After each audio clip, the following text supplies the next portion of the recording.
Morning. Very good morning to all of you.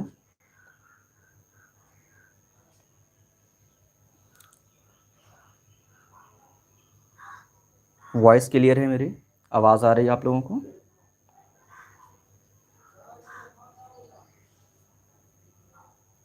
जल्दी से message करके बताइए क्या मेरी आवाज़ आ रही है?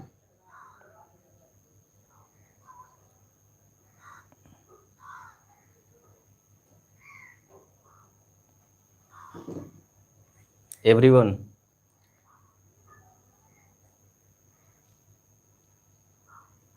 जल्दी से रिप्लाई करो भाई आप लोग।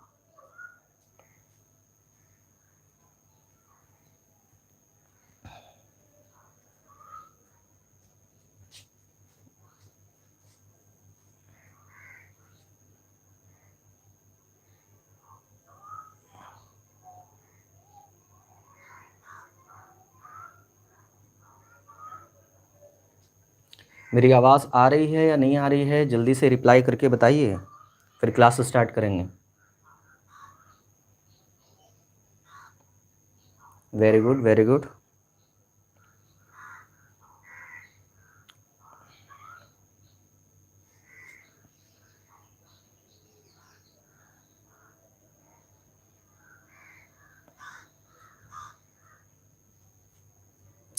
ओके। आदित्य, तुम्हारा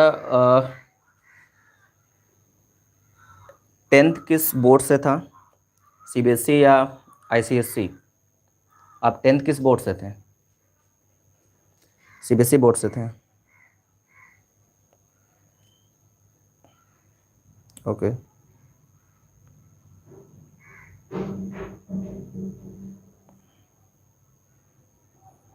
और 12th किस बोर्ड से होने वाला आपका?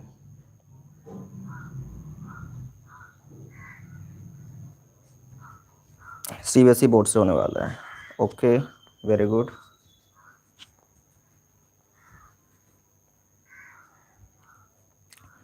चलिए, तो आज हम लोग क्लास शुरू कर रहे हैं और रिफ्रैक्शन ऑफ लाइट हम लोग शुरू कर चुके थे।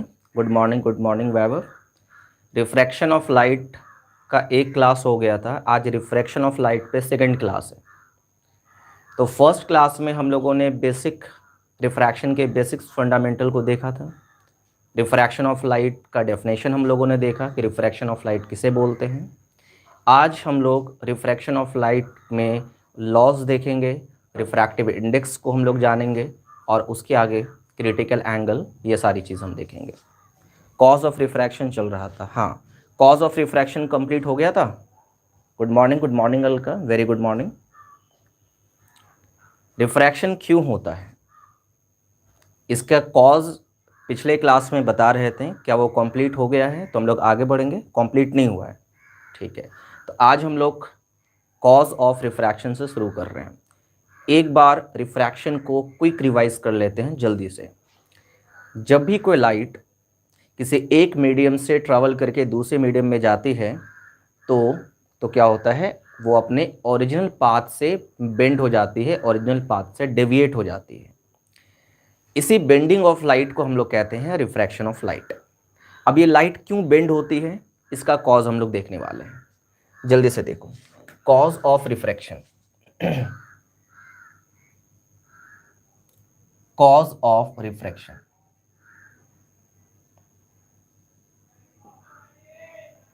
रिफ्रैक्शन का मतलब होता है bending of light. Bending of light, अगर लाइट मान लीजिए किसी एक मीडियम से दूसरे मीडियम ट्रैवल कर रही है और अगर वो बेंड नहीं हो रही हो किसी कारण से, तो हम लोग कहेंगे कि वहाँ पर रिफ्रैक्शन नहीं हो रहा है। रिफ्रैक्शन वर्ड तभी यूज़ करते हैं जब लाइट बेंड होती है, जब वो एक मीडियम से दूसरे मीडियम ट्रैवल करती है। ऐसा क्यों होता है, क्या कारण है? सबसे मेन कॉज है change in speed, due to change in speed, due to change in speed. अब समझते हैं बात को। Due to change in speed, देखिए ये मान लीजिए कोई सरफेस है, इसके ऊपर का मीडियम अलग है और नीचे का मीडियम अलग है। यहाँ का मीडियम, इसको मीडियम 1 कह देते हैं और यहाँ का मीडियम अलग है, दिस इज मीडियम नंबर 2, ठीक है। And this is known as interface, it is known as interface.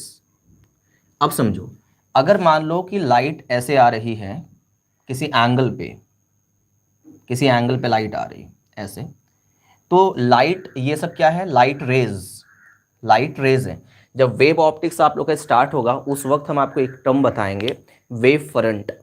Light wave front के फॉर्म पे आगे जाती है। तो अभी चूंकि हम लोग रे ऑप्टिक्स पढ़ रहे हैं तो यहाँ पे लाइट को हम रे के फॉर्म पे दिखा रहे हैं, बट वेव ऑप्टिक्स में आपको वेव फ्रंट भी पढ़ना होगा, और वेव फ्रंट हमेशा रे के परपेंडिकुलर होती है। तो अगर ये तीनों के तीनों लाइट रेज हैं तो ब्लू कलर से जो मैंने दिखाया है वो उसको हम लोग वेव फ्रंट कहेंगे। यहाँ पर भी वेव फ्रंट होगा। अभी ज़्यादा नहीं सोचना है कि वेव फ्रंट होता क्या है, ठीक है। अभी आप ऐसे समझो कि ये वेव फ्रंट है जो लाइट रेज के साथ साथ चलता रहता है। And wave front is always perpendicular to light rays, हमेशा लाइट रेज के क्या होती है, परपेंडिकुलर होती है। This is wave front. Blue वाले को हम क्या बोलेंगे, वेव फ्रंट। अब देखो, और ये रेज है, सपोज दैट यहाँ पे 3 पॉइंट हमने मार्क कर लिया, point A, point B and point C. चूंकि यहाँ पे एक ही मीडियम है तो जितने टाइम में पॉइंट ए आगे जाएगा उतने ही सेम टाइम में बी वाला पॉइंट भी सेम डिस्टेंस आगे जाएगा, सी वाला पॉइंट भी सेम डिस्टेंस आएगा। ये जितना आगे जाएगा बी वाला पॉइंट भी सेम डिस्टेंस, सी वाला पॉइंट भी सेम डिस्टेंस। क्योंकि मीडियम सेम है तो सेम टाइम में सब सेम डिस्टेंस ट्रेवल करेगा। फिर एक ऐसा टाइम आएगा जब ए वाला पॉइंट यहाँ पर आ जाएगा, this is point A, B वाला पॉइंट अभी यहाँ पर होगा एंड सी वाला पॉइंट अभी यहाँ पर होगा, ठीक। अब ये बताओ कि जब ये लाइट मीडियम 1 से मीडियम 2 जाएगी तो सबसे पहले कौन सा पॉइंट नेक्स्ट मीडियम में या दूसरे मीडियम में इंटर करेगा। तो सबसे पहले बी ए वाला पॉइंट इस मीडियम में इंटर करेगा, जो कि बी वाला पॉइंट तो अभी पीछे है। ए वाला पॉइंट मीडियम नंबर 2 में इंटर करेगा, उसके बाद कुछ देर के बाद बी वाला पॉइंट इंटर करेगा और उसके कुछ देर के बाद सी वाला पॉइंट इंटर करेगा। यानी जो तीनों का तीनों पॉइंट है वो एक ही टाइम में सेकेंड मीडियम में इंटर नहीं कर रहा है, अलग अलग टाइम में इंटर कर रहा है। पहले कौन इंटर किया, ए, बाद में कौन इंटर करेगा, बी, उसके बाद कौन इंटर करेगा, सी। क्योंकि सी जब तक यहाँ से चल के यहाँ तक नहीं आएगा तब तक वो इंटर नहीं करेगा। तो इंटर करने के लिए सी को पहले ये चलना पड़ेगा फिर इंटर करेगा, बी को यहाँ तक आना पड़ेगा फिर वो इंटर करेगा, बट ए तो अब इंटर कर जाएगा तो सबसे पहले ए इंटर करेगा। And as we know that कि जब भी कोई लाइट किसी एक मीडियम से दूसरे मीडियम जाती है तो उसका स्पीड चेंज हो जाता है। तो सबसे पहले किसका स्पीड चेंज होगा, ए का, फिर थोड़े देर के बाद बी का, फिर थोड़ी देर के बाद सी का। यानी सबसे पहले ए का स्पीड चेंज होगा। एंड सपोज दैट यहाँ पे स्पीड मीडियम 1 से जब मीडियम 2 जा रही है लाइट, तो मान लेते हैं कि स्पीड स्लो हो गई। दो ही बात हो सकता है, चाहे तो फास्ट हो जाएगी या तो स्लो हो जाएगी। तो हमने ऐसा मान लिया कि स्लो हो गई, तो ए कम डिस्टेंस आगे जाएगा, बी ज़्यादा डिस्टेंस आगे जाएगा, सी ज़्यादा डिस्टेंस आगे जाएगा। अब इन तीनों पॉइंट को, यानी ए अभी यहाँ पहुँच गया, बी यहाँ पर आ गया, सी यहाँ पर आया, ठीक, ओके। अब अगर हम इसको ज्वाइन करेंगे तो ऐसे ज्वाइन करना पड़ेगा। यहाँ पे आप खुद देखो कि लाइट आपको बेंड होती हुई दिख रही है।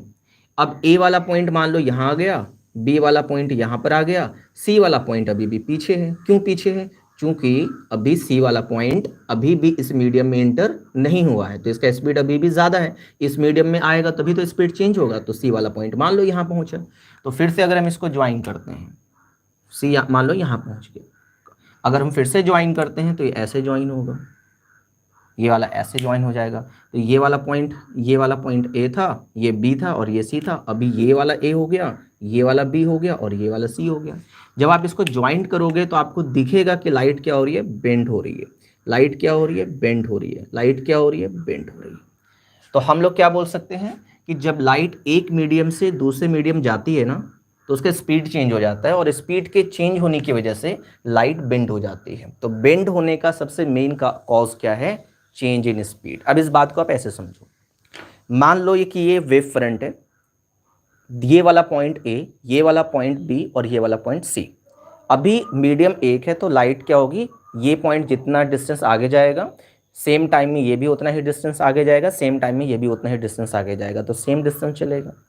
लेकिन जैसे ही नेक्स्ट मीडियम में मान लीजिए लाइट इंटर कर रही है तो ये स्लो हो गया, ये थोड़ा फास्ट है, ये उससे भी फास्ट है, तो ये कम आगे जाएगा ये ज़्यादा आगे जाएगा और ये और ज़्यादा आगे जाएगा, तो ये ऐसे बेंड हो जाएगा। ये कम आगे गया और ये ज़्यादा आगे गया तो बेंड हो जाएगा। तो बेंड होने का सबसे मेन कॉज है चेंज इन स्पीड। वो भी तब बेंड होगी लाइट जब वो किसी एंगल पे आएगी, ठीक है, जब वो किसी एंगल पे आएगी। इसको बोलते हैं ऑब्लिक इंसिडेंस। क्या बोलते हैं इसको? Oblique incidence. लेकिन अगर लाइट इस तरीके से नहीं आ रही है, बल्कि लाइट नॉर्मल तरीके से आ रही है, ऊपर वाला मीडियम 1 है, नीचे वाला मीडियम 2 है, और लाइट नॉर्मली इंसिडेंट हो रही है, ऐसे ऐसे इंसिडेंट हो रही है, ऐसे इंसिडेंट हो रही है, ठीक, तो ये हो जाएगी लाइट रेस, और इसके परपेंडिकुलर क्या बनेगा? Wave front. तो ये वेव फ्रंट है। अब ये वाला पॉइंट ए है, ये वाला पॉइंट बी है, और ये वाला पॉइंट सी है। चूंकि अभी एक ही मीडियम में है, तो जितने टाइम में ये वाला पॉइंट आगे जाएगा, उतने ही टाइम में ये वाला पॉइंट सेम डिस्टेंस आगे चलेगा, और उतने ही टाइम में ये वाला पॉइंट भी सेम डिस्टेंस आगे चलेगा। तो सेम टाइम में फिर से तीनों पॉइंट सेम डिस्टेंस ट्रेवल करेगा, तो फिर से तीनों आमने सामने हो जाएगा। फिर सेम टाइम में सेम डिस्टेंस ट्रेवल करेगा, फिर से ये सब आमने सामने हो जाएगा। सेम टाइम में सेम डिस्टेंस ट्रेवल करेगा, फिर से ये आमने सामने हो जाएगा। सेम डिस्टेंस में सेम टाइम में सेम डिस्टेंस, तो फिर से आमने सामने हो जाएगा। और जिस समय पॉइंट ए यहाँ पहुंचेगा सरफेस पर, उस टाइम बी वाला पॉइंट भी यहाँ पर होगा, and at the same time C वाला पॉइंट भी यहाँ पर होगा। अब इस मीडियम में मान रहे कि स्पीड स्लो हो रही है, तो ए वाले पॉइंट की स्पीड स्लो होगी, और उसी वक्त बी वाले पॉइंट की भी स्पीड स्लो होगी, और उसी वक्त सी वाले पॉइंट की भी स्पीड स्लो होगी। यानी कि ये तीनों का जो तीनों पॉइंट है ना, इन तीनों पॉइंट की स्पीड एक ही टाइम में स्लो हो रही है। तो जितने मान लो स्पीड अगर स्लो हो गई, तो ये कम डिस्टेंस आगे जाएगा, बट जितना ये आगे गया, जितना डिस्टेंस ए वाला पॉइंट जाएगा, सेम डिस्टेंस बी वाला भी जाएगा, सेम डिस्टेंस सी वाला पॉइंट भी जाएगा। क्यों? क्योंकि तीनों पॉइंट एक ही साथ दूसरे मीडियम में इंटर हो रही है, तो सबका स्पीड एक ही साथ चेंज होगा। तो जब सबका स्पीड एक साथ चेंज होगा, तो ए वाला पॉइंट यहाँ आ गया, बी वाला पॉइंट यहाँ पर होगा, सी वाला पॉइंट यहाँ पर होगा। जब आप ज्वाइन करोगे इस तीनों पॉइंट को, तो आपको एग्जैक्टली सेम लेवल पे दिखेगा। उसी तरीके से ये वाला पॉइंट जितना डिस्टेंस आगे जाएगा, ये वाला पॉइंट भी उतना ही डिस्टेंस आगे जाएगा, ये वाला पॉइंट भी उतना ही डिस्टेंस आगे जाएगा। फिर से ज्वाइन करेंगे तो फिर सब आमने सामने हो जाएगा। इसका मतलब यहाँ पर क्या हो रहा है? यहाँ पर लाइट बेंड नहीं हो रही है। स्पीड तो चेंज यहाँ पर भी हो रहा है, लेकिन लाइट बेंड नहीं हो रही है। इसलिए हम लोग बोल सकते हैं कि यहाँ पर रिफ्रैक्शन नहीं हो रहा है, यहाँ पर रिफ्रैक्शन नहीं हो रहा है। क्यों नहीं हो रहा है? क्योंकि लाइट कैसे आ रही है? नॉर्मल इंसिडेंस में आ रही है, नॉर्मल इंसिडेंस। इसका मतलब ये हुआ कि अगर लाइट नॉर्मल इंसिडेंस में आती है, तो फिर वहां पे बेंडिंग नहीं होता है, और जब बेंडिंग नहीं होगा तो वहां पे रिफ्रैक्शन भी नहीं होगा। ठीक है, इसलिए अगर आप चाहते हो कि लाइट रिफ्रैक्ट करे, लाइट बेंड कर जाए, तो वो तभी पॉसिबल है जब लाइट किसी एंगल पे इंसिडेंट होगी, तभी वो बेंड करेगी। और वो भी बेंड क्यों हुई? बिकॉज उसका स्पीड चेंज हो रहा है मीडियम में। तो this is the cause of refraction. क्या मेरी बात सबको क्लियर है? सारे लोग देखो, एक चीज़ हमेशा याद रखो, रिप्लाई करना है मैसेज में, इनबॉक्स में रिप्लाई करते जाना है। जो भी चीज़ आप समझ रहे हो उसको रिप्लाई करो। जो आपको क्वेश्चन पूछना है वो आप पूछिए, ताकि एक कनेक्टिविटी मेंटेन रहे। अब ये सब बोलने की बात तो नहीं है ना, ये सब बोलने की बात नहीं है। क्लास नहीं तो ऐसे डल हो जाता है।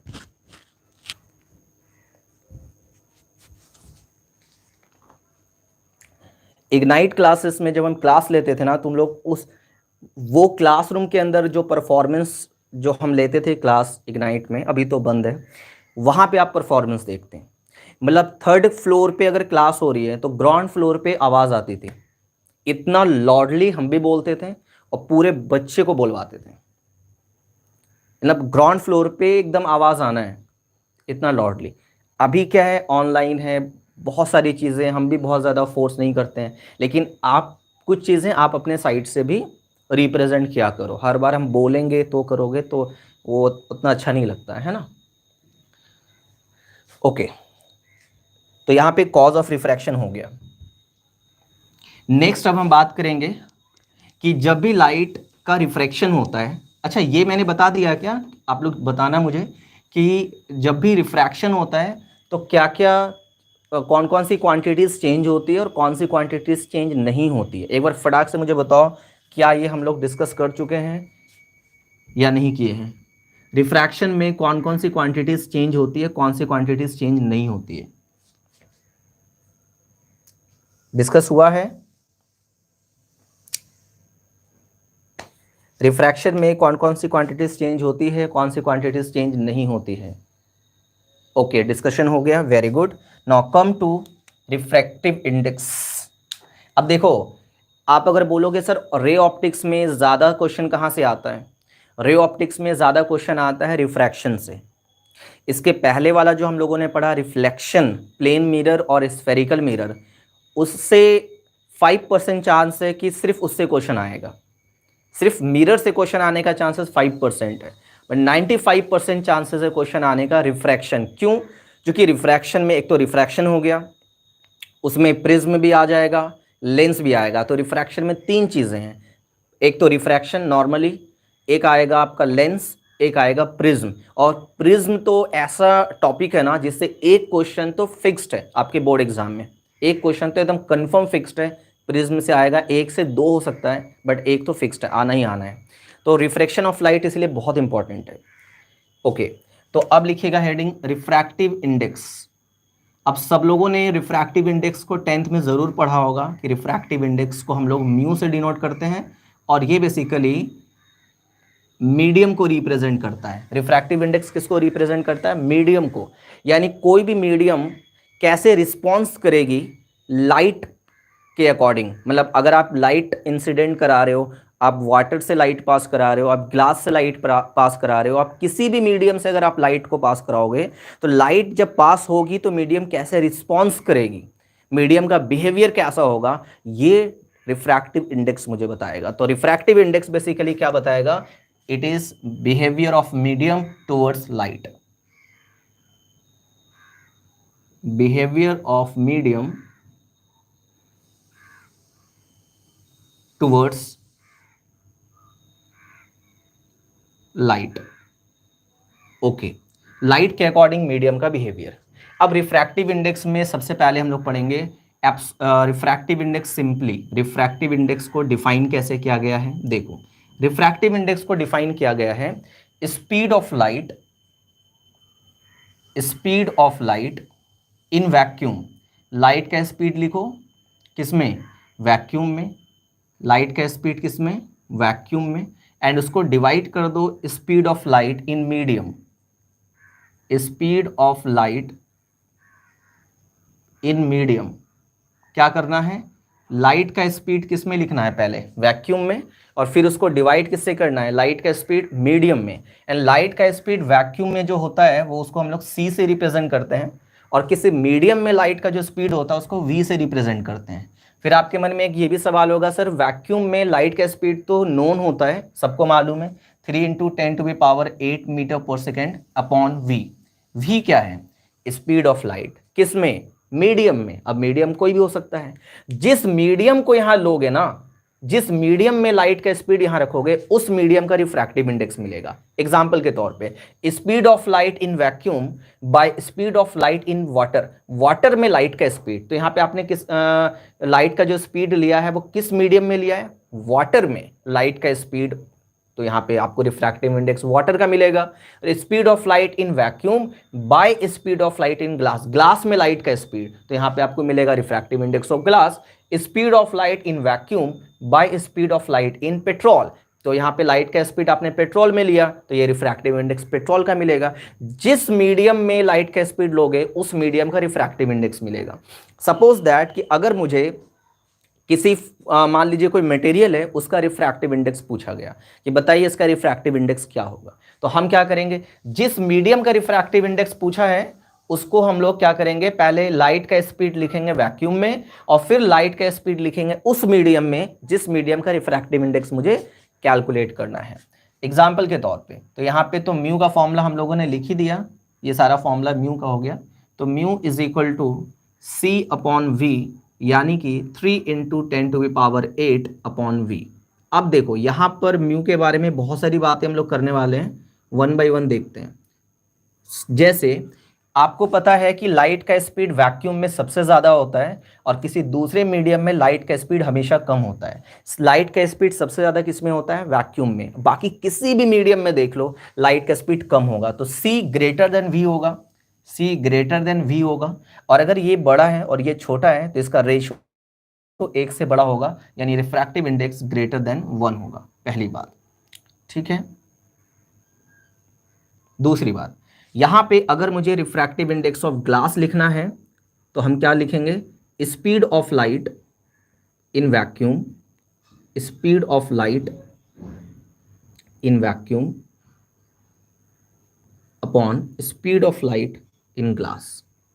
ग्लास में लाइट का speed, speed of light in glass, यानी कि C अपॉन VG। यस या नो? ठीक है। अगर मुझे रिफ्रैक्टिव इंडेक्स वाटर का लिखना होगा तो हम लोग क्या लिखेंगे? Speed of light, speed of light in vacuum upon speed of light in water. Water में लाइट का स्पीड, यानी C अपॉन VW। बताओ।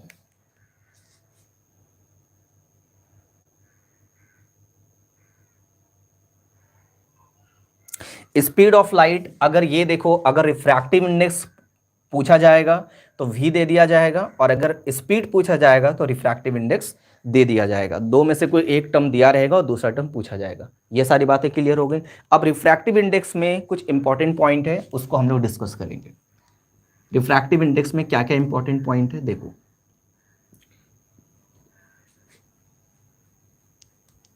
यहां पे रिफ्रैक्टिव इंडेक्स जो हमने लिखा है C अपॉन म्यू, तो नोट में 1 बाय 1 देखो हमने क्या क्या यहां पे डिस्कस कर सकते हैं। सबसे पहली बात, रिफ्रैक्टिव इंडेक्स क्या है? Speed upon speed. तो refractive index is a unitless and dimensionless.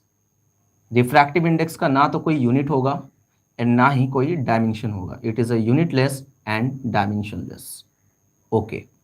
दूसरी बात, second point, refractive index inversely proportional to temperature होता है, इनवर्सली प्रोपोर्शनल टू टेम्परेचर होता है and directly proportional to density होता है। अगर आप किसी मीडियम का टेम्परेचर इंक्रीज करोगे तो वहां का रिफ्रैक्टिव इंडेक्स डिक्रीज होगा। इस बात को याद रखना। अगर आप मीडियम का टेम्परेचर इंक्रीज करोगे तो वहां का रिफ्रैक्टिव इंडेक्स डिक्रीज होगा। इसलिए जब मान लीजिए आप फायर जलाते हो, आग जलाते हो, तो वहां पे क्या होती है? जो एयर होती है वो हॉट हो जाती है, गर्म हो जाती है, वहां का टेम्परेचर राइज हो जाता है। वहां का टेम्परेचर जैसे राइज होता है तो उस जगह पर रिफ्रैक्टिव इंडेक्स डाउन हो जाता है, यानी उस जहां पे आग जल रही है वहां पे रिफ्रैक्टिव इंडेक्स कम हो जाएगा। इस बात को याद रखना। अगर आप अपने रूम में देखो तो रूम में मान के चलो गर्मी का दिन है और जब रूम के अंदर का जो एयर है वो गर्म हो जाता है, तो वो जो भी मतलब एयर को जब आप गर्म करोगे तो वो लाइट हो जाएगी, हल्की हो जाती है। Hot air becomes light. अब वो लाइट हो गई, हल्की हो गई, तो हल्की हो गई तो कहाँ चली जाएगी? ऊपर चली जाएगी। ठीक। और जो ठंडी एयर है वो नीचे आ जाएगी। तो रूम के अंदर टेम्परेचर कम रहेगा और रूम के ऊपर का टेम्परेचर ज़्यादा हो जाएगा। तो ऊपर अगर टेम्परेचर ज़्यादा है तो ऊपर का रिफ्रैक्टिव इंडेक्स कम होगा, और नीचे अगर टेम्परेचर कम है तो रिफ्रैक्टिव इंडेक्स ज़्यादा होगा। तो एक बात याद रखना, टेम्परेचर और रिफ्रैक्टिव इंडेक्स इन्वर्सली प्रोपोर्शनल होती है। जहाँ पे टेम्परेचर ज़्यादा होगा वहाँ पे रिफ्रैक्टिव इंडेक्स कम होगी। और देखिए और क्या क्या पॉइंट हम यहाँ पे बोल सकते हैं। रिफ्रैक्टिव इंडेक्स किसी भी मीडियम का वेवलेंथ पे भी डिपेंड करती है। रिफ्रैक्टिव इंडेक्स किसी मीडियम का वेवलेंथ पे भी डिपेंड करती है, जिसको बोलते हैं Cauchy's formula.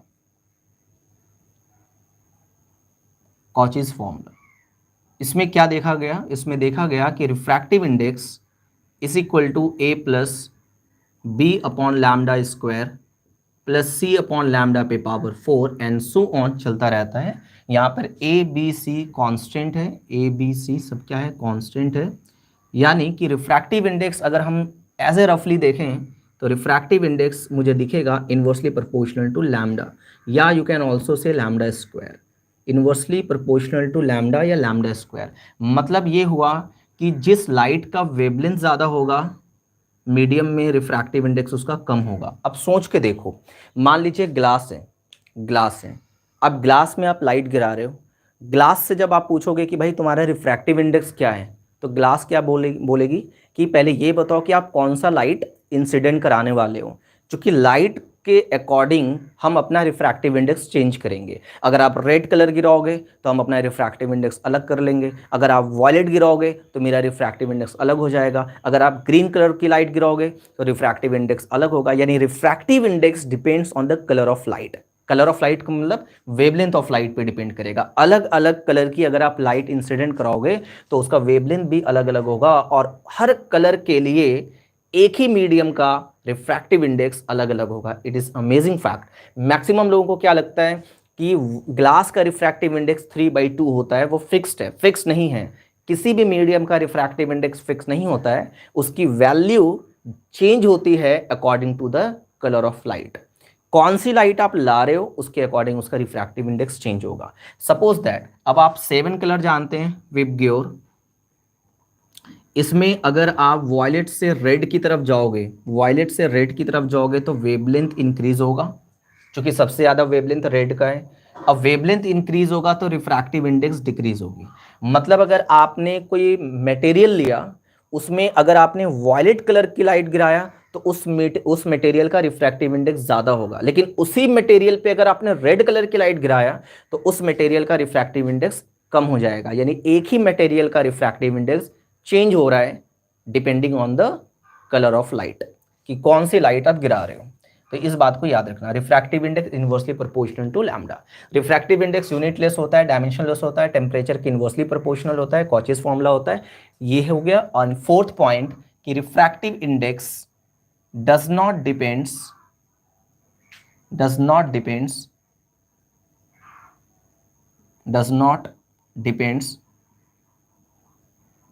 on the angle of incidence of light, incidence of light. मतलब क्या हुआ कि आप लाइट किस एंगल पे ला रहे हो, किस एंगल पे लाइट को इंसिडेंट करा रहे हो, उस पर डिपेंड नहीं करेगा। आप लाइट को ऐसे लेकर आइए, परपेंडिकुलर लेकर आइए, या किसी भी एंगल पर लेके आओ, वो एंगल ऑफ इंसिडेंस पे डिपेंड नहीं करेगा रिफ्रैक्टिव इंडेक्स। नेक्स्ट पॉइंट, अब यहां पर एक और चीज है कि देखो, इस रिफ्रैक्टिव इंडेक्स का जो बेसिक फॉर्मूला मैंने आपको बताया, रिफ्रैक्टिव इंडेक्स का बेसिक फॉर्मूला जो मैंने आपको बताया वो था C/V। तो रिफ्रैक्टिव इंडेक्स का basic formula point number 5, refractive index is equal to C/V, speed of light in vacuum by speed of light in medium. Now tell me one thing, refractive index और V में कैसा relation दिख रहा है? क्या inversely proportional दिख रहा है कि नहीं दिख रहा है? इसका क्या मतलब हुआ? जिस मीडियम का रिफ्रैक्टिव इंडेक्स ज़्यादा होगा वहाँ पे लाइट का स्पीड कम हो जाएगा। जिस मीडियम का रिफ्रैक्टिव इंडेक्स ज़्यादा होगा वहाँ पर लाइट का स्पीड कम हो जाएगा। इन्वर्सली प्रोपोर्शनल है ना? ठीक, तो अब मुझे ये बताइए, अब आप लोग मुझे ये बताओ कि अगर ये मान के चलो कोई मीडियम है, यहाँ का रिफ्रैक्टिव इंडेक्स μ1 है और यहाँ का रिफ्रैक्टिव इंडेक्स μ2 है, लाइट ऐसे आई और मान लो बेंड होकर के ऐसे चली गई, यहाँ पे लाइट का स्पीड v1 था, यहाँ पे लाइट का स्पीड v2 है। क्लियर? यहाँ पे फ्रीक्वेंसी f1 है, यहाँ पे फ्रीक्वेंसी f2 है, यहाँ पे वेवलेंथ λ1 है, यहाँ पे वेवलेंथ λ2 है। अब मुझे ज़रा ये बताइए, रिफ्रैक्टिव इंडेक्स को अगर हम डिवाइड करें μ1/μ2 तो स्पीड का रेशियो क्या होगा? सब लोग बताइए। μ1/μ2 हमने लिख दिया, अब बताओ स्पीड का रेशियो बताओ। v1 v2 को कैसे लिखें? v1/v2 की v2/v1? ये बताओ सारे लोग, जल्दी से बताइए।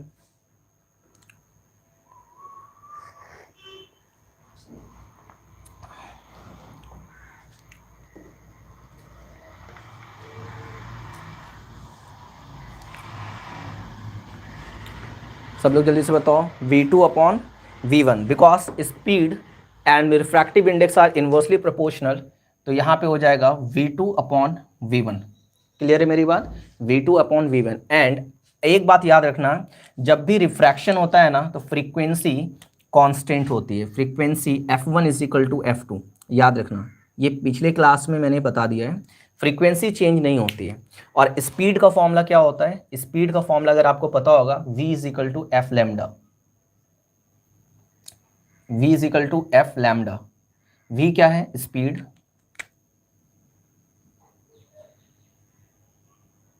f क्या है? फ्रीक्वेंसी, और लैम्डा क्या है? वेवलेंथ।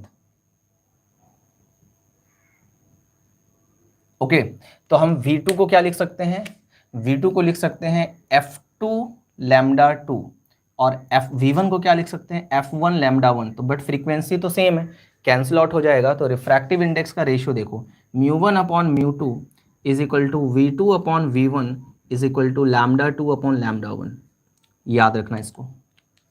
रिफ्रैक्टिव इंडेक्स का रेशियो जो होता है उसका जस्ट उल्टा होता है स्पीड का रेशियो, और जस्ट उल्टा होता है वेवलेंथ का रेशियो। स्पीड और वेवलेंथ डायरेक्टली प्रोपोर्शनल है, और ये इसके इनवर्सली प्रोपोर्शनल है। ठीक, अब यहां पर हम लोग को ये देखना है कि दो मीडियम अगर यहां पर है, अब इन दोनों मीडियम का अपना अपना रिफ्रैक्टिव इंडेक्स है। इसमें जिसका रिफ्रैक्टिव इंडेक्स ज़्यादा होगा उसको हम लोग डेंसर मीडियम बोलेंगे, और जिसका रिफ्रैक्टिव इंडेक्स कम होगा उसको हम लोग रेरर मीडियम बोलेंगे। अगर मान के चलिए जिसका रिफ्रैक्टिव इंडेक्स ज़्यादा है, सपोज दैट कि μ2 ग्रेटर देन μ1 है, तो यहाँ पे μ1 को हम कहेंगे रेरर मीडियम, जिसका रिफ्रैक्टिव इंडेक्स कम होगा उसको हम रेरर मीडियम कहेंगे, और जिसका रिफ्रैक्टिव इंडेक्स ज़्यादा होगा उसको हम डेंसर मीडियम कहेंगे। ठीक है, रेरर मीडियम और डेंसर मीडियम। अब जरा ये बताइए ग्लास का रिफ्रैक्टिव इंडेक्स कितना होता है? ग्लास का रिफ्रैक्टिव इंडेक्स कितना होता है? ग्लास का रिफ्रैक्टिव इंडेक्स बताओ, एयर का रिफ्रैक्टिव इंडेक्स बताइए, और वाटर का रिफ्रैक्टिव इंडेक्स बताइए। तीन का आपको याद रखना है, एयर का, ग्लास का, वाटर का। एयर का रिफ्रैक्टिव इंडेक्स तो 1 होगा, एयर का और वैक्यूम का 1 हो जाता है। एयर का बोलिए या फिर वैक्यूम का, हालांकि दोनों में थोड़ा डिफरेंस है बट ऑलमोस्ट दोनों को 1 मान सकते हैं। ग्लास का रिफ्रैक्टिव इंडेक्स 3/2 होता है, और वाटर का रिफ्रैक्टिव इंडेक्स 4/3 होता है। इसको आप डिवाइड करोगे तो 1.5 आएगा, और इसको डिवाइड कीजिएगा तो 1.33 होगा। ठीक है, ओके। अब यहाँ पर एक चीज़ देखो, यहाँ पर एक चीज़ आप समझने की कोशिश करो। अगर हम एयर और वाटर को देखते हैं, एयर और वाटर को अगर हम देखें तो यहाँ पर आप बताओ कि एयर का रिफ्रैक्टिव इंडेक्स कितना है? एयर का रिफ्रैक्टिव इंडेक्स होता है 1, और वाटर का रिफ्रैक्टिव इंडेक्स कितना है? वाटर का रिफ्रैक्टिव इंडेक्स है 1.33। किसका रिफ्रैक्टिव इंडेक्स ज़्यादा है? वाटर का रिफ्रैक्टिव इंडेक्स एयर से ज़्यादा है, तो वाटर को हम यहाँ ट्रीट करेंगे डेंसर मीडियम, और एयर को हम ट्रीट करेंगे रेरर मीडियम। कोई डेंसर कहलाएगा और कोई रेरर कहलाएगा, लेकिन ये तब हो सकता है जब कंपेयर करोगे। बिना कंपेयर के आप किसी को डेंसर और रेरर नहीं कर सकते हैं।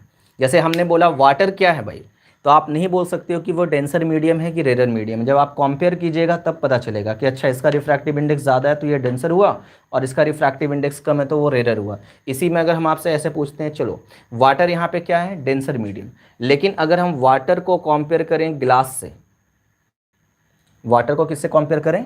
ग्लास से, तो अब बताइए कौन होगा डेंसर और कौन होगा रेरर?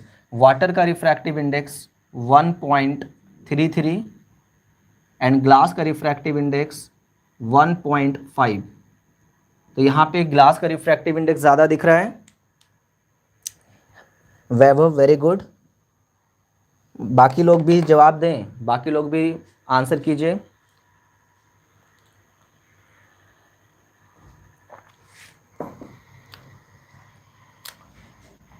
वाटर होगा रेरर मीडियम और ग्लास होगा डेंसर मीडियम, क्योंकि इसका रिफ्रैक्टिव इंडेक्स ज़्यादा है। इसीलिए कौन डेंसर होगा और कौन रेरर होगा, it totally depends on comparison. कितना पॉइंट हो गया? 6 पॉइंट। 7 पॉइंट पे आते हैं। Point number 7। Let us suppose कि यहाँ पर एक सरफेस है, इसका ऊपर वाला रिफ्रैक्टिव इंडेक्स है म्यू वन और नीचे वाला रिफ्रैक्टिव इंडेक्स है म्यू टू। समझना, यहाँ पे लाइट आ रही थी बेंड कर करके, यहाँ पे ऐसे चली गई, यहाँ पे लाइट का स्पीड है इस मीडियम में v1 और इस मीडियम में v2। अब अगर मैं आपसे बोलूं कि इसको कैसे लिखोगे, देखो refractive index of medium two, ध्यान से सुनना, ये बहुत काम का चीज है। Refractive index of medium two with respect to medium one. Medium two का रिफ्रैक्टिव इंडेक्स किसके रेस्पेक्ट में? मीडियम वन के रेस्पेक्ट में। तो इसको ऐसे लिखेंगे, refractive index of medium two with respect to medium one. जो बाद में लिखा गया उसका रिफ्रैक्टिव इंडेक्स और जो पहले लिखा गया उसके रेस्पेक्ट में, विथ रेस्पेक्ट टू, बाद वाला जो है उसका रिफ्रैक्टिव इंडेक्स और जो पहले लिखा हुआ है उसके रेस्पेक्ट में, यानी इसका रिफ्रैक्टिव इंडेक्स इसके रेस्पेक्ट में, मीडियम वन के रेस्पेक्ट में।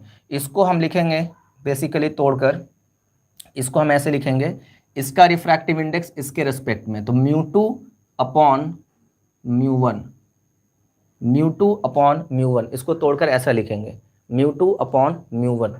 क्या बात समझ में आई है? Mu two upon mu one, इसको तोड़ के लिखने का तरीका है। मीडियम टू का refractive index with respect to medium one, तो यहां पर इसको हम ब्रेक करके ऐसे लिख देंगे।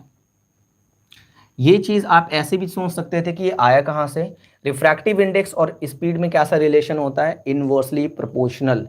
तो अगर म्यू टू ऊपर है, अगर म्यू टू ऊपर है तो यहाँ पे स्पीड कौन सा ऊपर होगा?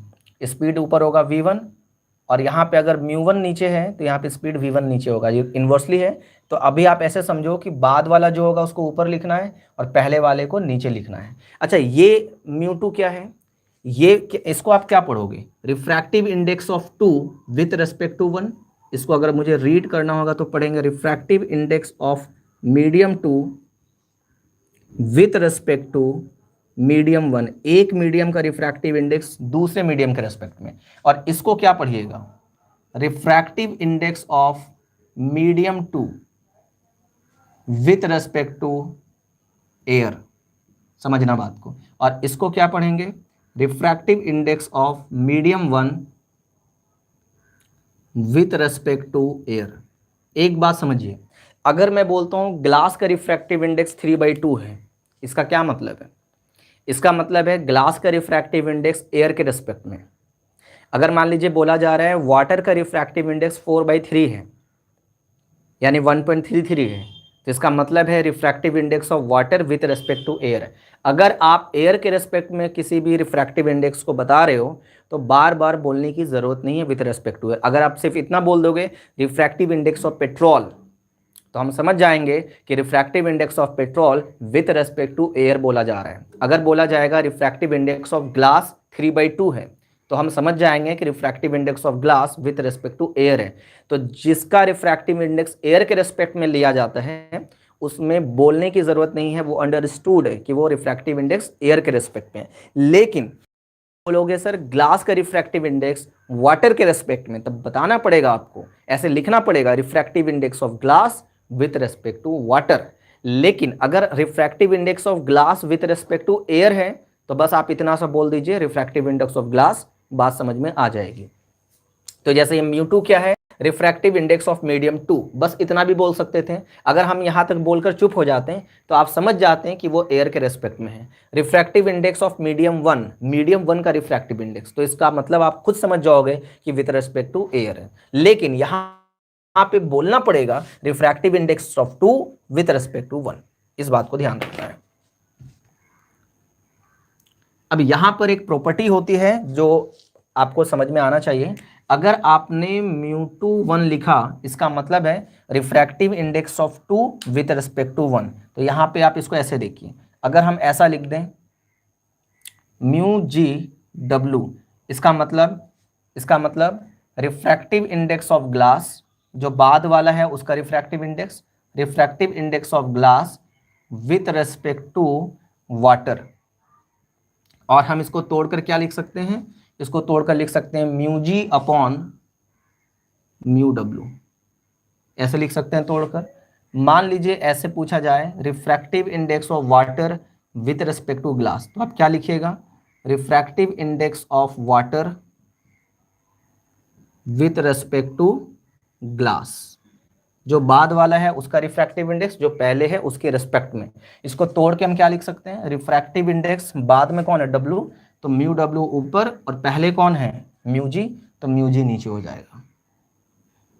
अच्छा एक चीज आप देखिए, यहां पर mu G upon mu W है और यहां mu W upon mu G है, इन दोनों में कैसा रिलेशन आ रहा है बताइए आप लोग, इसको देख के बताइए कैसा रिलेशन है।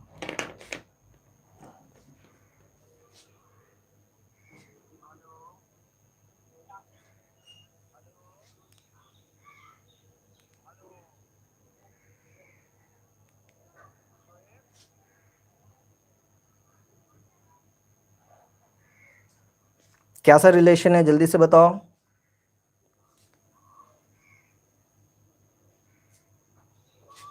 रेसिप्रोकल है ना, रेसिप्रोकल का रिलेशन है। यानी हम ऐसा बोल सकते हैं क्या,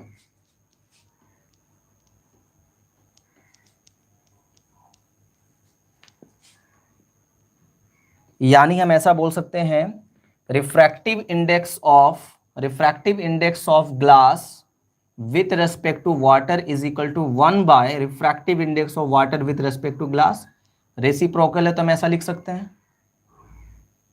1 बाई कर देंगे तो ये बराबर हो जाएगा ना, अगर हम इसको कर देंगे 1 बाई तो ये पलट जाएगा, म्यू जी ऊपर आ जाएगा, म्यू डब्ल्यू आ जाएगा, तो इसको 1 बाई कर देंगे तब ये इसके बराबर हो जाएगा। यानी इसका मतलब ये हुआ कि हम ऐसा बोल सकते हैं, mu two 1 is equal to 1 upon mu 1 2, इसको चेंज किया जा सकता है। ये सब न्यूमेरिकल में या ऑब्जेक्टिव में काम आएगा, इस बात को याद रखना। Mu two 1 refractive index of 2 with respect to 1 is equal to 1 by refractive index of 1 with respect to 2। ठीक है, यहां तक बात समझ में आ गई है। 2-3 छोटा छोटा क्वेश्चन दे रहे हैं, सॉल्व करके दिखाइए।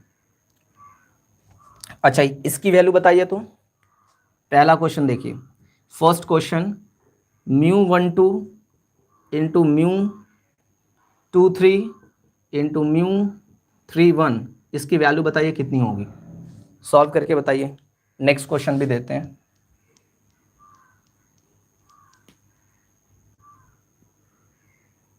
नेक्स्ट क्वेश्चन है, calculate refractive index of glass with respect to water. Glass का रिफ्रैक्टिव इंडेक्स बताइए वाटर के रिस्पेक्ट में, ये क्वेश्चन है। 2 क्वेश्चन है, ट्राई कीजिए।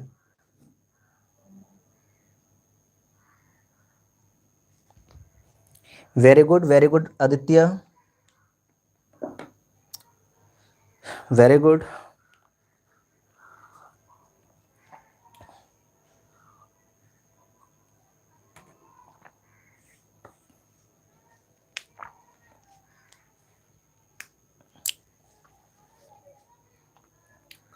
Very good.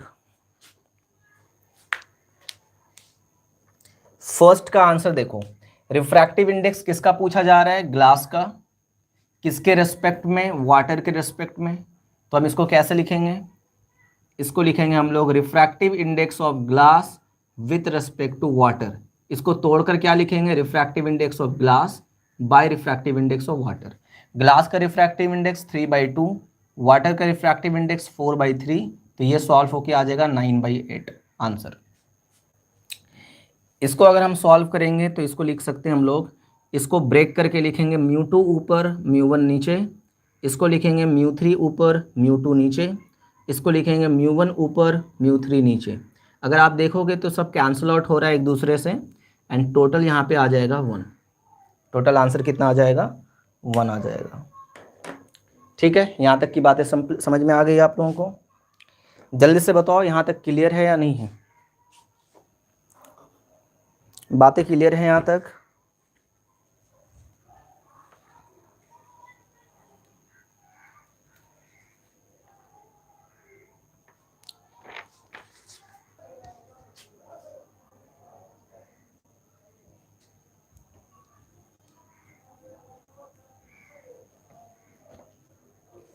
Okay, I think कि अभी ठीक हो गया होगा।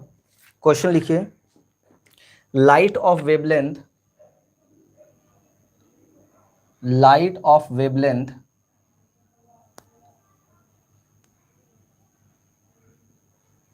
6000 angstrom enters from air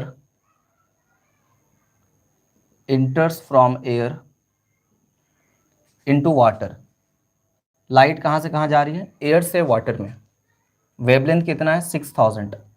okay, refractive index water का भी दे दिया है, हालांकि हम लोग को याद होता है ये चीज़। फाइंड नंबर 1 स्पीड बतानी है कि जब लाइट वाटर में जाएगी तब स्पीड कितनी होगी। फिर आपको बतानी है वेवलेंथ कितना होगा। फिर आपको बतानी है फ्रीक्वेंसी कितनी होगी। एंड फिर आपको बतानी है क्या? Colour of light in water. Okay, चलिए अब देखिए पहला चीज कि लाइट कहाँ से कहाँ जा रही है। लाइट एयर मीडियम से वाटर मीडियम में इंटर कर रही है। एयर मीडियम से वाटर मीडियम में। जब लाइट एयर में है तब तो उसका स्पीड c होता है 3 × 10⁸ मीटर पर सेकेंड। यहाँ पे वेवलेंथ कितना है? Lambda naught 6000 angstrom. फ्रीक्वेंसी मान लेते हैं f0 है। तो यहाँ पे पूछ रहा है स्पीड बताइए कितनी होगी, वेवलेंथ बताइए कितना होगा, फ्रीक्वेंसी बताइए कितनी होगी और कलर बताना है। तो क्या करना है, ध्यान से सुनो। सबसे पहले स्पीड। तो रिफ्रैक्टिव इंडेक्स का फॉर्मूला क्या होता है? देखो, रिफ्रैक्टिव इंडेक्स का फॉर्मूला होता है speed of light in vacuum by speed of light in medium. अब यहाँ पे मीडियम कौन है? वाटर। तो हम लिखेंगे speed of light in vacuum by speed of light in water. तो यहाँ पे रिफ्रैक्टिव इंडेक्स किसका लेना पड़ेगा? वाटर का। ठीक, तो यहाँ पर चूंकि मुझे स्पीड निकालना है और रिफ्रैक्टिव इंडेक्स दिया हुआ है, तो आप इसको ऊपर ले आओ, इसको नीचे करो। तो VW = C/μW। एक चीज मुझे क्लिक कर रहा है दिमाग में कि अगर मुझे यहां पर का स्पीड चाहिए ना, अगर मुझे यहां पर का स्पीड निकालना है, तो लाइट के स्पीड में, लाइट का जो स्पीड है वैक्यूम में, तो वैक्यूम वाले स्पीड में इस मीडियम के रिफ्रैक्टिव इंडेक्स से डिवाइड कर दो। क्या दिमाग में फिट करना है? अगर आपको वाटर में स्पीड चाहिए तो आप वाटर के रिफ्रैक्टिव इंडेक्स से डिवाइड कर दो। अगर आपको ग्लास में स्पीड चाहिए तो ग्लास के रिफ्रैक्टिव इंडेक्स से डिवाइड कर दो। अगर आपको पेट्रोल में लाइट का स्पीड चाहिए तो पेट्रोल के रिफ्रैक्टिव इंडेक्स से डिवाइड करो। मतलब जिस मीडियम में स्पीड चाहिए उस मीडियम के रिफ्रैक्टिव इंडेक्स से डिवाइड करो। किसमें डिवाइड करना है? लाइट का स्पीड वैक्यूम में upon refractive index of that medium जिसमें स्पीड तुम्हें निकालना है। तो लाइट का स्पीड वैक्यूम में कितना है? 3 × 10⁸ और रिफ्रैक्टिव इंडेक्स कितना है? 4/3। यहां से आ जाएगा 9/4 × 10⁸ मीटर पर सेकेंड। यहां से आ जाएगा 2.15, है ना, 2.25 × 10⁸ मीटर पर सेकेंड। 2.25 × 10⁸ मीटर पर सेकेंड। बात क्या याद रखनी है? जिस मीडियम में स्पीड चाहिए उस मीडियम के रिफ्रैक्टिव इंडेक्स से डिवाइड कर देना है।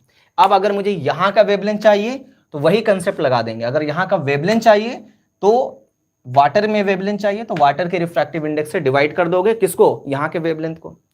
एयर वाले में रिफ्रैक्टिव इंडेक्स से डिवाइड करोगे तो यहां पर आपको उस मीडियम का मिल जाएगा। जैसे आप यहां के स्पीड में रिफ्रैक्टिव इंडेक्स से डिवाइड करोगे तो यहां का स्पीड मिलेगा, यहां के वेवलेंथ में रिफ्रैक्टिव इंडेक्स से डिवाइड करोगे तो यहां का वेवलेंथ मिलेगा। जिस चीज में डिवाइड करोगे वो आपको यहां पे मिल जाएगा इस क्वांटिटी में।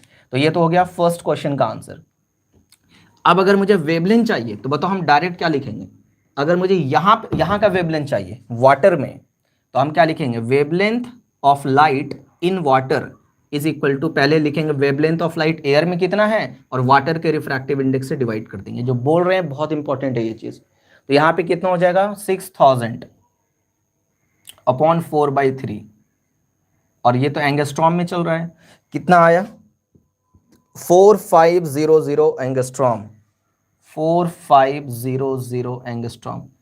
सिर्फ एक से दो लोगों का ही आंसर आ रहा है, बाकी लोग भी आंसर कीजिए। तृप्ति आंसर कीजिए, तृप्ति, अलका, सब लोग आंसर करो। आप लोग गलत सही नहीं देखना है क्या होगा, बट आंसर करना है।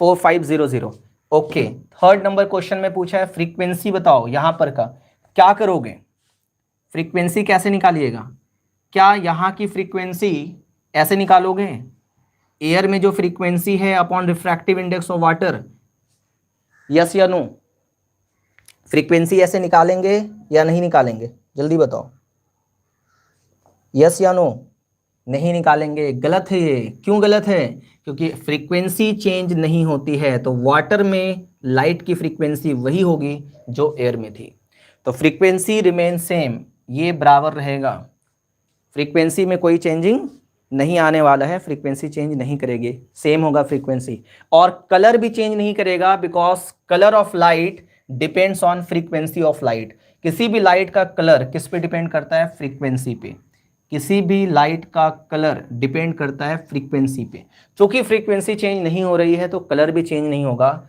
नो चेंज,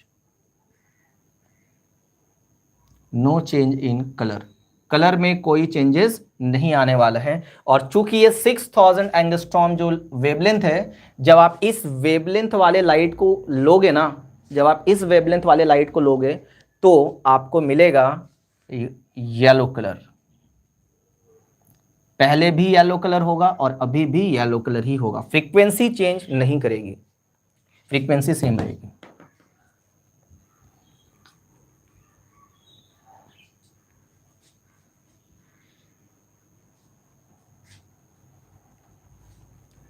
चलिए अब हम लोग स्टार्ट करते हैं, दो तीन छोटा छोटा टॉपिक और पढ़ लेंगे हम लोग अभी, that is laws of refraction, laws of refraction. देखो ऑप्टिक्स को जल्दी से कवर करना बहुत ज़रूरी है, क्योंकि ऑप्टिक्स आप अगर जल्दी से कवर करोगे तभी आप बाद में इसको रिवाइज कर सकोगे या इस पर प्रॉब्लम प्रैक्टिस कर सकोगे, और अगर ऑप्टिक्स आप नहीं रिवाइज करोगे तो लास्ट में फिर आपको पढ़ना है v is equal to F lambda से फ्रीक्वेंसी निकाल सकते हैं। हाँ, फ्रीक्वेंसी अगर निकालने बोलेगा तो हम इस फॉर्मूले से निकाल सकते हैं, v is equal to F lambda. अब हम किसके लिए लगा देंगे, फॉर एयर के लिए, फॉर एयर के लिए, तो एयर में लाइट का स्पीड c होता है, frequency F not, wavelength lambda naught, तो स्पीड ऑफ लाइट कितना होता है 3 × 10⁸, फ्रीक्वेंसी एफ नॉट, और लैम्डा तो दिया हुआ एयर में 6000 एंगस्ट्रॉम, एंगस्ट्रॉम का बदलेंगे मीटर में तो 10⁻⁻10 metre, 1 angstrom is equal to 10⁻⁻10 metre, क्योंकि ये frequency speed of light metre पर सेकंड में है एसआई सिस्टम में, तो इसको भी एसआई सिस्टम में लेना होगा, तो यहां से आप फ्रीक्वेंसी निकाल सकते हैं, फ्रीक्वेंसी हो जाएगी 6000 इंटू 10⁻⁻10, सॉल्व कर लीजिएगा, जो भी आंसर आएगा हर्ट्ज में आंसर आएगा, ठीक है, फ्रीक्वेंसी निकाल लीजिएगा, इतनी फ्रीक्वेंसी कहां पर होगी, इतनी फ्रीक्वेंसी होगी एयर में, और यही फ्रीक्वेंसी होगी वाटर के अंदर भी, क्योंकि फ्रीक्वेंसी चेंज नहीं होती है, फ्रीक्वेंसी चेंज नहीं होती है। अब लिखिए लॉज ऑफ रिफ्रैक्शन,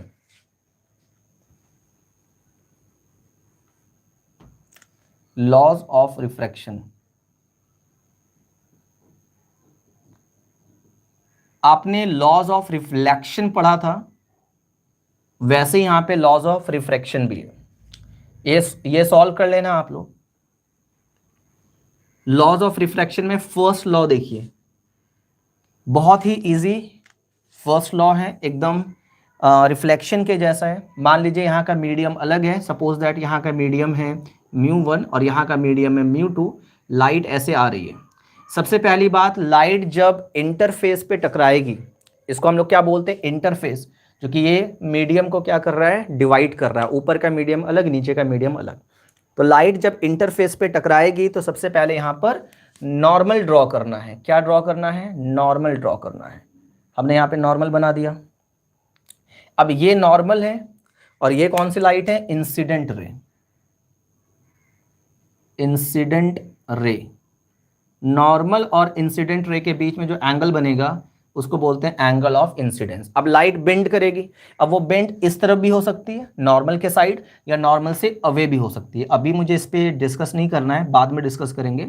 ये है रिफ्रैक्टेड रे, रिफ्रैक्टेड रे, और रिफ्रैक्टेड रे और नॉर्मल के बीच में जो एंगल बनेगा this is angle of reflection.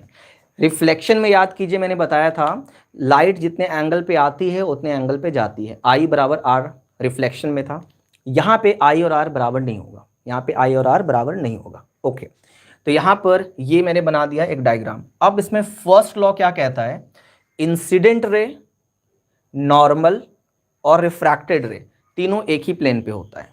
Incident ray, normal और रिफ्रैक्टेड रे तीनों एक ही प्लेन पे होता है। तीनों क्या होता है, एक ही प्लेन पर होता है। मतलब अगर आप इसको बोर्ड पे रखोगे ना तो तीनों का तीनों बोर्ड पर आ जाएगा, ऐसे तीनों बोर्ड पे आ जाएगा। तो इस तरीके से यहां पर होगा, इंसिडेंट रे, नॉर्मल और रिफ्रैक्टेड रे तीनों एक ही प्लेन पर होगा। ये फर्स्ट लॉ है इसका, जो कि आपको नोट्स में लिखा हुआ मिल जाएगा, उसको लिखने की जरूरत नहीं है। तो इंसिडेंट रे, नॉर्मल और रिफ्रैक्टेड रे ये तीनों कहां पर होगी, ऑन द सेम प्लेन, एक ही प्लेन पर होगी। सेकेंड लॉ इसका क्या है, यहां पे जो एंगल बन रहा है साइन ले लो इसके साथ, साइन आई, और यहां जो एंगल बन रहा है उसको साइन के साथ ले लीजिए, साइन आर। यहां पे जो भी एंगल बन रहा है उसको साइन के साथ ले लीजिए, और यहां जो एंगल बन रहा है उसको साइन के साथ ले लीजिए। तो sine I by sine R दोनों को डिवाइड कर दीजिए, ये हमेशा कांस्टेंट होगा, हमेशा कांस्टेंट होगा।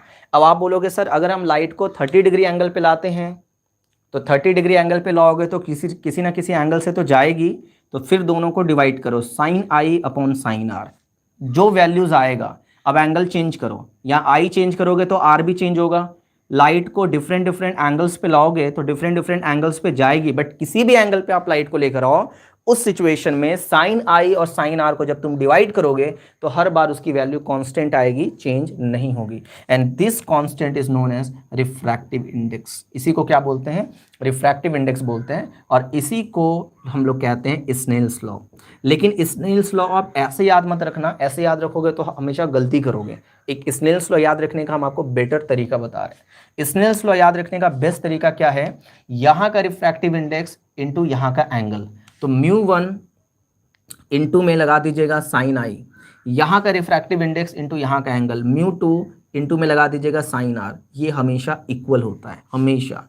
इसी को बोलते हैं स्नेल्स लॉ, और ये अगर आप ऐसे अप्लाई करोगे तो कभी गलती नहीं होगा, कभी नहीं गलती होगा। तो ये तो डेफिनेशन था कि the ratio of sine I to the sine R is always constant and this constant is known as refractive index, और ये हमेशा क्या होगा, ये हमेशा क्या होगा, स्नेल्स लॉ कहलाएगा। अच्छा, रिफ्रैक्टिव इंडेक्स क्या होगा, यहाँ पे सोच के देखो, साइन आई और sine I upon sine R यहाँ से निकालो। यहाँ से अगर आप sine I upon sine R निकालोगे, यहाँ पे एक चीज़ आपको दिखेगा, sine I upon sine R अगर आप यहाँ से निकालोगे तो ये आपको क्या दिखने वाला है, यहाँ पे दिखेगा μ2 अपॉन μ1।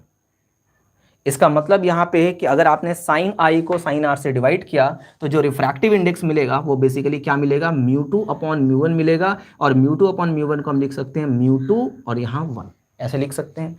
तो ये पूरा कंप्लीट हो गया लॉज ऑफ रिफ्रैक्शन। बस याद क्या रखना आपको, याद रखना ये वाला, इसी से काम होगा। नेक्स्ट देखो, अब इसने ये क्या बोलते हैं, स्नेल्स लॉ का यूज डिफरेंट केसेस में किया जाता है।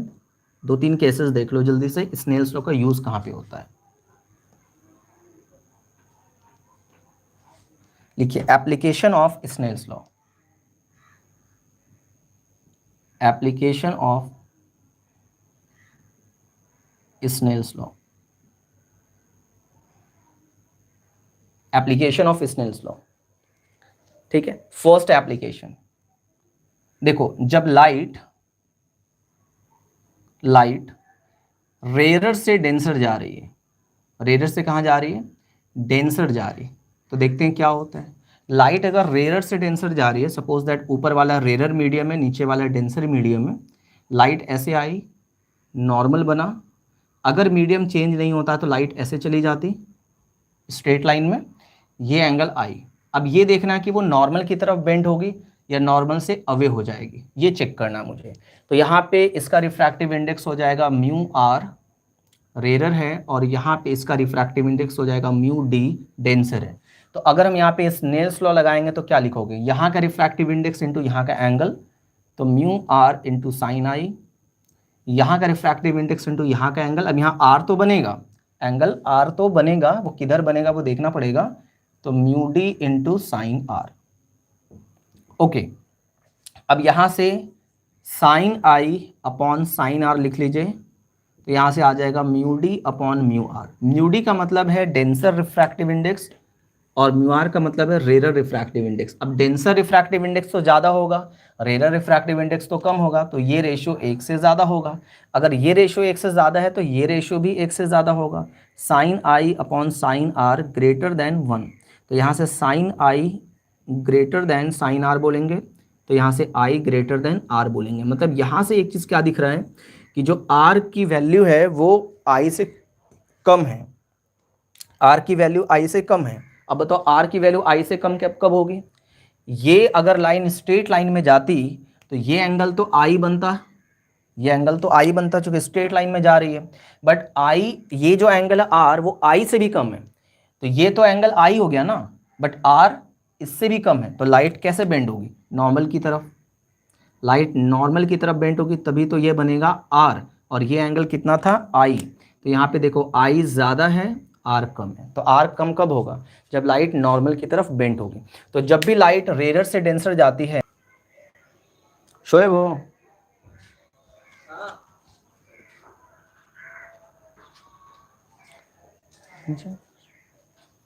मामा फोन कर रहे हैं बार बार, कौन, छोटे तो नीचे घर पे फोन ऑन है उनको क्या बात। ओके, तो यहाँ पे अब इसको हम रिवर्स करते हैं। अब अगर लाइट डेंसर से अगर रेयर जाएगी तो क्या होगा, अब लाइट अगर डेंसर से रेयर जाएगी तो क्या होगा, देखो light denser to rare, denser से कहाँ जा रही है, रेयर। अब देखते हैं वो किस तरफ बेंड होगी, तो ऊपर वाला मीडियम डेंसर हो जाएगा और नीचे वाला मीडियम रेयर हो जाएगा। स्नेल्स लॉ लगा के हम लोग ये बात मालूम कर सकते हैं कि लाइट नॉर्मल की तरफ बेंड होगी या नॉर्मल से दूर जाएगी। ऊपर वाला डेंसर मीडियम है और नीचे वाला रेयर मीडियम है, लाइट ऐसे आ रही है, ये नॉर्मल बनेगा। मीडियम चेंज नहीं होता तो लाइट ऐसे चली जाती, ये इंसिडेंट ये नॉर्मल, इसके बीच का एंगल आई हो गया, तो ये एंगल भी आई होता अगर लाइट ऐसे जाती तो।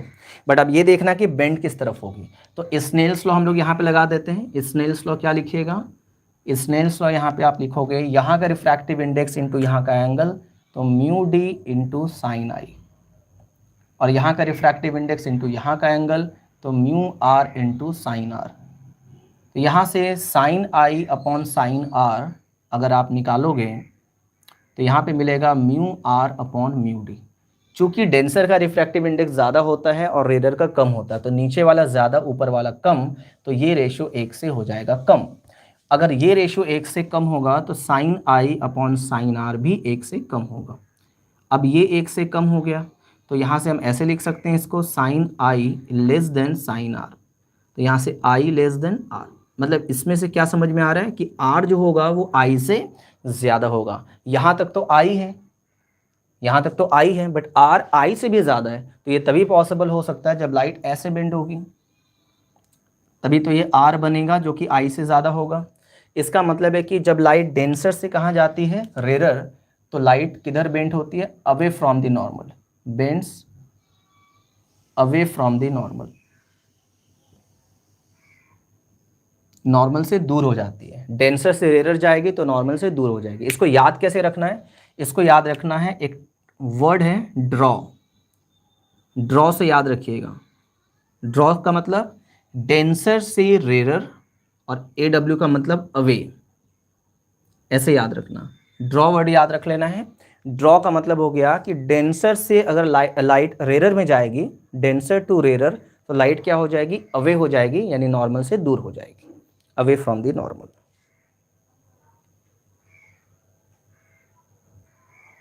ओके, तो यहाँ पे ये बात समझ में आ गया कि कब लाइट नॉर्मल की तरफ बेंड करेगी और कब लाइट नॉर्मल से दूर हो जाएगी। नेक्स्ट देखिए, नेक्स्ट देखो, सपोज दैट कि लाइट बहुत सारे मीडियम से होके गुजर रही है, मान लीजिए कि आपने ग्लास रख दिया, ग्लास के ऊपर वाटर है, वाटर के ऊपर कोई ऑयल है, लाइट सक्सेसिव अलग अलग मीडियम से होकर अगर गुजरती है तो क्या होगा। देखते हैं डायग्राम।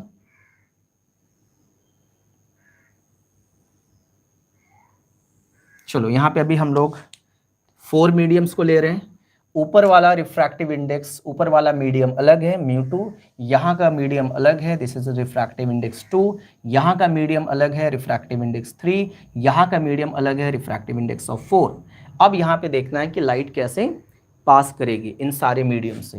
तो यहाँ पर सपोज दैट लाइट ऐसे आ रही है, अगर मीडियम चेंज नहीं होता तो लाइट इसी डायरेक्शन पे आगे निकल जाती। This is initial direction, but यहाँ पे मीडियम चेंज हो रहा है तो सबसे पहले यहाँ पे नॉर्मल ड्रॉ करेंगे।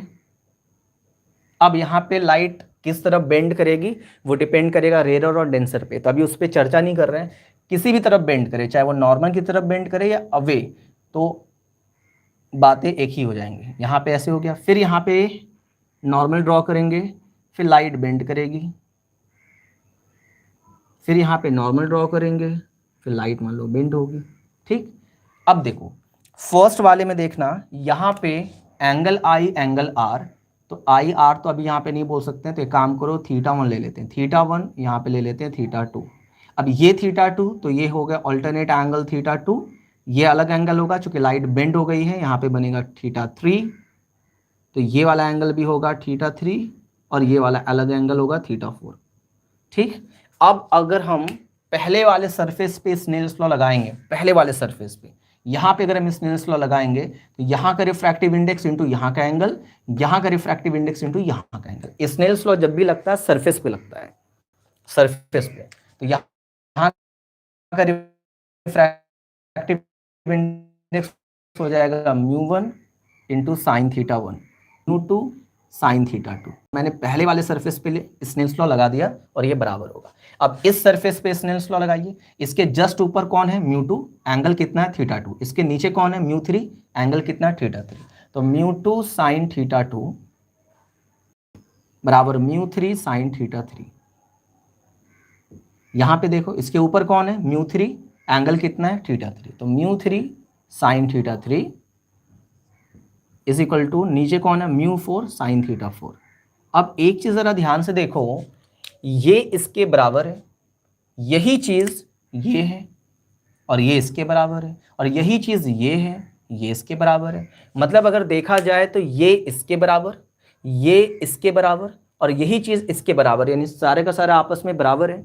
यानी फर्स्ट वाला एंड लास्ट वाला भी बराबर है, इक्वल लिख सकते हैं इसको। तो μ1 sine θ1 is equal to μ4 sine θ4। क्या समझ में आया?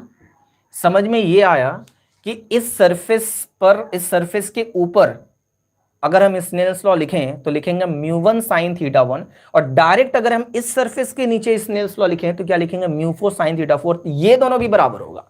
मतलब जरूरी नहीं है कि स्नेल्स लॉ सरफेस के ऊपर और सरफेस के नीचे लगता है, इस सरफेस से इस सरफेस में भी जंप किया जा सकता है। स्नेल्स लॉ यहां से यहां भी लिख सकते हैं, यहां से यहां तो लिखते ही लिखते हैं, यहां से यहां तो लिखते ही लिखते हैं, यहां से यहां तो लिखते ही हैं, बट यहां से डायरेक्ट जंप करके यहां लिख सकते हैं, या यहां से डायरेक्ट जंप करके यहां लिख सकते हैं। ये आपको दिमाग में रखना है कि स्नेल्स लॉ जंप करके लिखा जा सकता है। अब यहां पर एक और बहुत अच्छी बात है, अगर first medium and the last medium are same, if first medium and last medium are same, अगर दोनों मीडियम सेम है तो बताओ क्या होगा। दोनों मीडियम अगर सेम है तो बताओ, जल्दी से बताओ। अगर यहां का मीडियम और यहां का मीडियम सेम है, मतलब यहां पर एयर, यहां पे वाटर, यहां पर ग्लास, फिर यहां पे एयर, एयर और एयर, अगर ऊपर और नीचे वाला मीडियम सेम है तो क्या होगा। मीडियम सेम है तो यहां पर और यहां का रिफ्रैक्टिव इंडेक्स भी सेम होगा। रिफ्रैक्टिव इंडेक्स सेम होगा कि नहीं होगा, यानी कि μ1 इज इक्वल टू μ4। क्लियर है मेरी बात? जब रिफ्रैक्टिव इंडेक्स सेम हो जाएगा तो हम ऐसा लिख सकते हैं μ1 sine θ1 is equal to μ4 sine θ4। We can write here μ4 and μ1 cancel out, sine θ1 is equal to sine θ4, sine θ1 is equal to sine θ4। अगर साइन θ1 और साइन θ4 इक्वल है तो we can say θ1 is equal to θ4। इसका क्या मतलब हुआ भाई? जितने एंगल पे लाइट इंटर की है उतने एंगल पे जाएगी, और अगर उतने ही एंगल पे जाएगी, ये एंगल और ये एंगल अगर बराबर हो गया, नॉर्मल के साथ ये एंगल और नॉर्मल के साथ ये एंगल अगर बराबर हो गया, तो ये लाइट इंसिडेंट लाइट के पैरेलल हो जाएगी। ये दोनों लाइट आपस में क्या हो जाएगी? पैरेलल। ये कौन सी लाइट है? इमर्जेंट रे। लास्ट वाली रे को हम क्या बोलेंगे? इमर्जेंट रे। इमर्जेंट रे और initial ray becomes parallel to each other. बहुत ज्यादा इंपॉर्टेंट है। यहां पर से आईआईटी में डायरेक्ट क्वेश्चन पूछा है कि अगर रिफ्रैक्टिव इंडेक्स बराबर हुआ तो ये लाइट और ये लाइट, इंसिडेंट और इमर्जेंट, क्या हो जाएगी? इंसिडेंट रे को अगर आप आगे बढ़ाओगे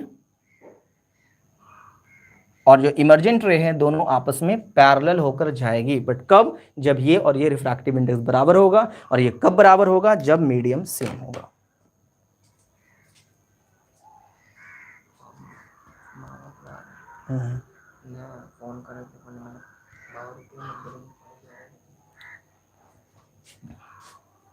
पैरेलल हो जाएगी। वेरी गुड, वेरी गुड, बहुत अच्छा।